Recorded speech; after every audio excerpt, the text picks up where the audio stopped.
Hello everyone, welcome back to my channel. So guys, आज के इस वीडियो के अंदर हम एक बहुत ही इंपॉर्टेंट कॉन्सेप्ट को डिस्कस करने वाले हैं, that is force velocity relationship. अब ये वाला जो कॉन्सेप्ट है ये आपकी muscle physiology as well as muscle की जब आप बायोमैकेनिक्स पढ़ते हो उसमें एक बहुत ही इंपॉर्टेंट एंड क्रूशियल टॉपिक जो आपको समझना बहुत ही ज्यादा इंपॉर्टेंट रहता है। अब चलो ये समझते हैं कि ये फोर्स वेलोसिटी रिलेशनशिप आखिरकार होता क्या है।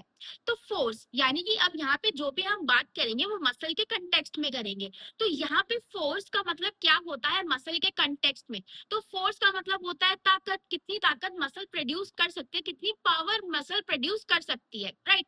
अब मसल जो है उसके अंदर आपने जब स्लाइडिंग फिलामेंट थ्योरी पढ़ी होगी तो आपने एक्टिन और मायोसिन ये दो कॉम्प्लेक्स के बारे में जरूर पढ़ा होगा। एंड जब मसल की कॉन्ट्रैक्शन होती है तो एक्टिन एंड मायोसिन एक साथ क्रॉस ब्रिजेस का फॉर्मेशन करते हैं जिसकी वजह से मसल की कॉन्ट्रैक्शन होती है, राइट। सो मसल के अंदर फोर्स या टेंशन कब प्रोड्यूस होती है, जब क्रॉस ब्रिज फॉर्मेशन बनते हैं बिटवीन एक्टिन एंड मायोसिन।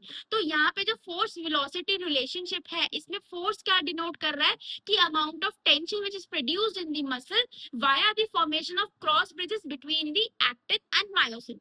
तो हमें फोर्स का कंसेप्ट तो समझ आ गया कि इस वाले टॉपिक में फोर्स वेलोसिटी रिलेशनशिप में फोर्स क्या होता है। अब ये वेलोसिटी क्या होती है अब हमें ये समझना है। अब क्योंकि यहाँ पे हम सिर्फ मसल के कॉन्टेक्स्ट में बात कर रहे हैं तो हमें पता है कि जो मसल है वो इलास्टिक इन नेचर होती है। आप अगर अपने हाथ को यानी कि एल्बो का अगर फ्लेक्शन एक्सटेंशन कर रहे हो तो क्या हो रहा है, आपकी मसल जो है वो कॉन्ट्रैक्ट भी हो रही है एंड रिलैक्स भी हो रही है। इसेंट्रिक कॉन्ट्रैक्शन भी होता है and there is concentric contraction also, right. तो मसल जो है वो एक इलास्टिक स्ट्रक्चर है। अब फॉर एग्जांपल मैं अगर जो अपना बाइसेप्स है उसकी मूवमेंट कर रही हूँ, अब एक है कि मैं बहुत धीरे धीरे ऐसे मूवमेंट कर रही हूँ एंड दूसरा क्या होगा कि मैं बहुत क्विकली अपना जो बाइसेप्स है उसको फोल्ड कर रही हूँ एंड उसको स्ट्रेटन आउट कर रही हूँ एल्बो को, राइट। सो ये क्या हो गया, दो तरीके की स्पीड हो गई मेरी कि एक तो मैं बहुत जल्दी जल्दी कॉन्ट्रैक्शन कर रही हूँ मसल की और एक मैं बहुत धीरे धीरे कॉन्ट्रैक्शन कर रही हूँ। तो ये जो rate of change of muscle की लेंथ है इसे हम कहते हैं यहाँ पे velocity. So force velocity relationship में जो वेलोसिटी है वो क्या डिनोट करता है, वेलोसिटी ये डिनोट नहीं करता कि हम कितना जल्दी जल्दी चल रहे हैं। यहाँ पे वेलोसिटी आपकी मसल स्पेसिफिक हो जाती है इस वाली रिलेशनशिप में। तो ये मसल की लेंथ को बताती है कि आपकी जो मसल है वो कितना जल्दी कॉन्ट्रैक्ट हो रही है एंड कितना जल्दी वो रिलीज हो रही है, उसकी स्पीड को बताती है।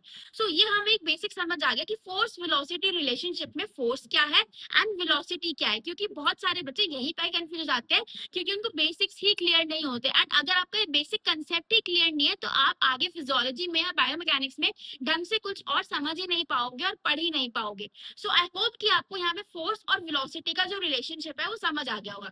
अब इसी रिलेशनशिप को हम एक कर्व के थ्रू रिप्रेजेंट करते हैं जिसे हम कहते हैं force velocity curve. That means the force velocity relationship is depicted through a curve which is known as the force velocity curve.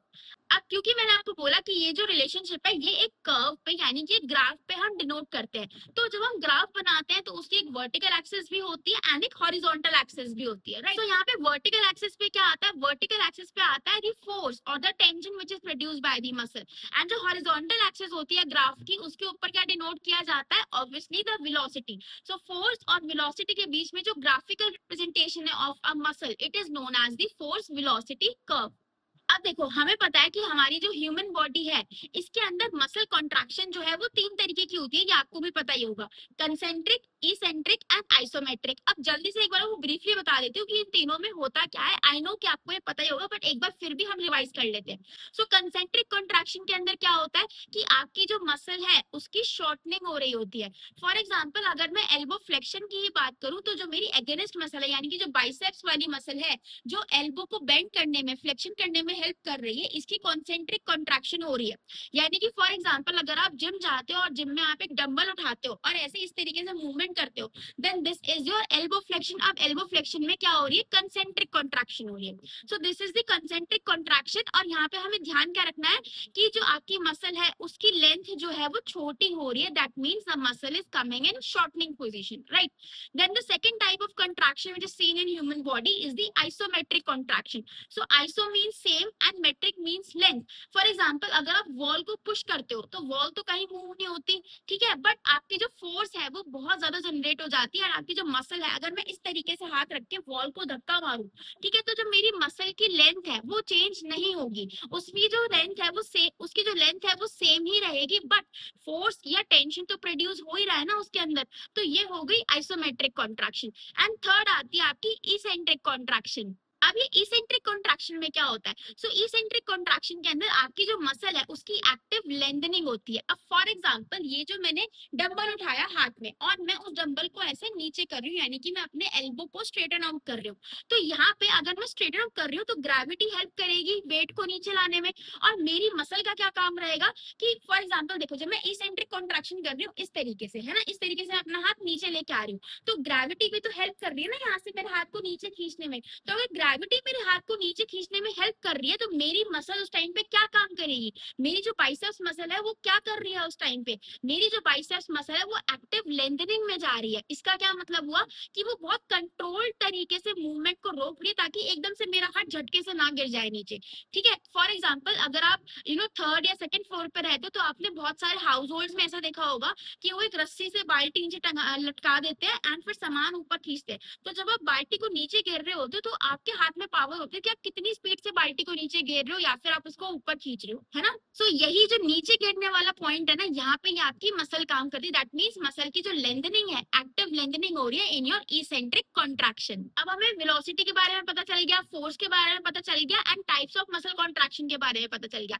अब हम इन तीनों चीजों को एक साथ पढ़ते हैं और समझते हैं। तो सबसे पहले हम केस उठाते हैं कंसेंट्रिक कॉन्ट्रैक्शन का। सो कंसेंट्रिक, अच्छा एक चीज मैं और क्लियर कर दूं कि concentric, isometric and eccentric contraction में फोर्स किस में सबसे ज्यादा प्रोड्यूस होती है? तो सबसे ज्यादा फोर्स प्रोड्यूस होती है ड्यूरिंग द इसेंट्रिक कॉन्ट्रैक्शन, उससे कम होती है आइसोमेट्रिक में एंड सबसे कम होती है कंसेंट्रिक कॉन्ट्रैक्शन में। ठीक है, तो ये एक तरीके का आपका ग्राफ है कि जो आपकी फोर्स है वो किस किस में या फिर जो टेंशन है वो सबसे ज्यादा कौन सी टाइप ऑफ मसल कॉन्ट्रैक्शन में प्रोड्यूस होती है। तो अगर कोई पूछे तो क्या बोल रहा है कि इसेंट्रिक मसल कॉन्ट्रैक्शन में सबसे ज्यादा फोर्स प्रोड्यूस होती है एंड सबसे कम प्रोड्यूस होती है कंसेंट्रिक कॉन्ट्रैक्शन में। ठीक है, अब ये जो तीनों बातें हैं, force, velocity and muscle contraction, इनको हम एक साथ लेके समझते हैं।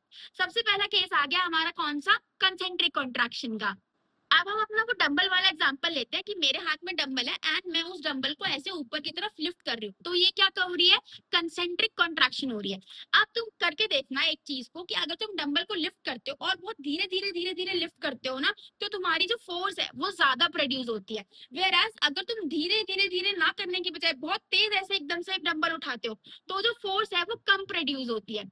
इसका क्या मतलब हुआ कि जब तुम धीरे धीरे धीरे धीरे डंबल को लिफ्ट कर रहे हो, यानी कि कंसेंट्रिक कॉन्ट्रैक्शन कर रहे हो, एल्बो का फ्लेक्शन कर रहे हो धीरे धीरे धीरे धीरे, तो जो क्रॉस ब्रिज बन रहे हैं, अब टेंशन में कह रहे हो ना, फोर्स प्रोड्यूस हो रही, तो फोर्स कब प्रोड्यूस होगी? जब क्रॉस ब्रिजेस बनेंगे, यानी कि एक्टिन एंड मायोसिन का जो हेड है वो आपस में क्रॉस ब्रिज फॉर्मेशन करेगा। तो अगर तुम धीरे धीरे धीरे धीरे धीरे उसको लेके जाओगे ड्यूरिंग कंसेंट्रिक कॉन्ट्रैक्शन, तो क्रॉस ब्रिजेस फॉर्मेशन के लिए you will get adequate time, तो तुम्हें ज्यादा टाइम मिलेगा, तो तुम्हारे ज्यादा क्रॉस ब्रिज फॉर्मेशन होगी एंड हेंस जो फोर्स होगी वो ज्यादा प्रोड्यूस होगी।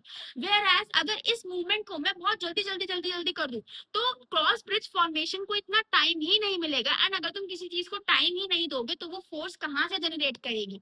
सो कंसेंट्रिक कॉन्ट्रैक्शन में क्या होता है? If the velocity is slow, यानी कि अगर तुम धीरे धीरे धीरे धीरे मसल की मूवमेंट करवाओगे then the force produced will be higher because you will get more time for cross bridge formation, right? Whereas in concentric contraction, if the velocity is very fast, okay, that means the rate of shortening of muscle is very fast, which is the velocity only, then the force produced will be less because you have given less time for cross bridge formation, right? So this is the concept of force velocity relationship in concentric contraction.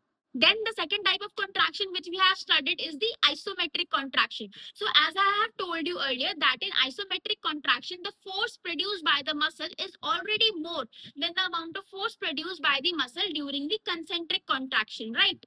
So isometric में velocity तो zero है but जो force produce हो रहा है वो concentric contraction से ज्यादा ही हो रहा है बिकॉज जो सार्कोमियर है, सार्कोपियर क्या है, फंक्शनल यूनिट ऑफ मसल है, उस पर जो क्रॉस ब्रिजेस हैं वो अपनी जगह पर उतने ही बने हुए हैं, ना वो कम हो रहे हैं ना ज्यादा हो रहे हैं, इसलिए इसकी जो फोर्स है वो ज्यादा रहती है from the concentric contraction. Now the last type of muscle contraction which we have to study is the eccentric muscle contraction. So eccentric muscle contraction मैंने आपको क्या बताया था, in which there is active lengthening of the muscle. So यहाँ पे क्या होता है कि अगर हमारी स्पीड जो वेलोसिटी है वो तेज होगी, जल्दी हम अगर करेंगे मूवमेंट तो क्या होगा, जो फोर्स है वो ज्यादा प्रोड्यूस होगी, राइट।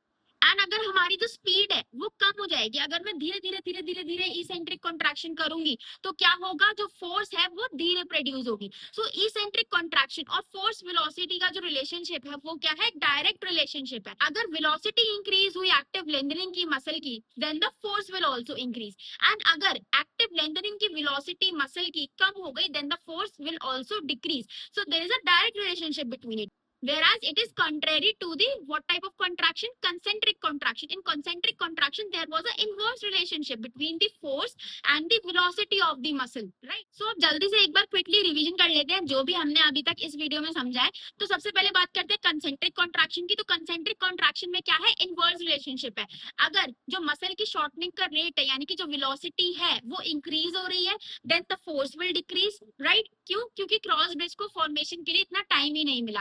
एंड अगर जो स्पीड ऑफ वेलोसिटी है या फिर the speed of active shortening of the muscle is decreasing, then the force produced will be increasing. Then comes the eccentric contraction. So eccentric contraction में क्या हो रहा है, there is a direct relationship between the velocity and the force, velocity of active lengthening of the muscle and the force produced, right? So if the lengthening of the muscle, velocity of the lengthening of the muscle is increasing, then the force will also increase. And if the length of active lengthening of the muscle decreases, then the force produced will also decrease. And if we talk about isometric contraction, so here the velocity will be zero because there is no change in the length, there is no active lengthening, no active shortening of the muscle. So the tension or the force produced here is greater than the concentric contraction and less than the eccentric contraction. So I hope you find this, so I hope कि इस video से आपको जो force velocity relationship का concept है वो अच्छे से समझ आ गया होगा। अगर कोई डाउट रहता है या समझ नहीं आता तो मुझसे कमेंट्स में जरूर पूछ लेना। एंड ऐसे ही इंफॉर्मेटिव कंटेंट के लिए, वीडियोस के लिए मेरे चैनल को जरूर सब्सक्राइब कर देना।